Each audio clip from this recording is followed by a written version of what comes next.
Ciao a tutti, and welcome to La Voce Italiana, your daily dose of Italian pronunciation. This channel is all about helping you to speak Italian more clearly and confidently, one phrase at a time. So, are you ready to begin? Benissimo. Let's dive into today's 5 phrases. Getting around. Remember to repeat the phrases after me. Dove si trova la stazione?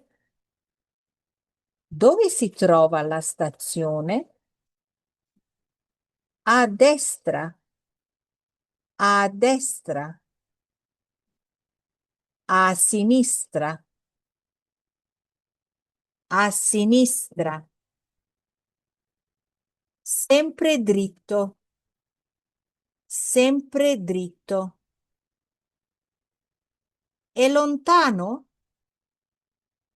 È lontano?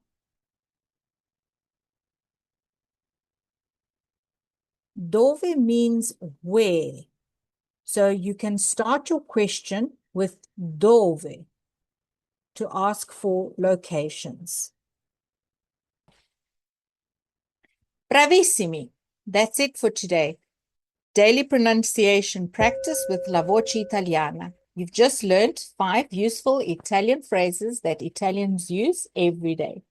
Remember to repeat these phrases out loud, even after you've completed with this video, to build your muscle memory, and this will improve your pronunciation. Don't forget to download today's free PDF, which will include the phrases, the English translation, your pronunciation tips, and a bonus sentence to try on your own. You'll find the link in the description below or on our website. Remember that tomorrow we'll cover 5 brand new phrases to help you speak more confidently in everyday conversations. So be sure to tune in daily. It only takes 5 minutes a day to improve your Italian, one phrase at a time. If you found today's lesson helpful, also please like the video, subscribe to the channel, and click the bell icon so you never miss a new lesson. And I'd love to hear from you, so tell me in the comments which phrase you would like to hear. Grazie mille for practicing with me, and remember, a little Italian every day goes a long way. Ci vediamo domani. A presto. Ciao ciao.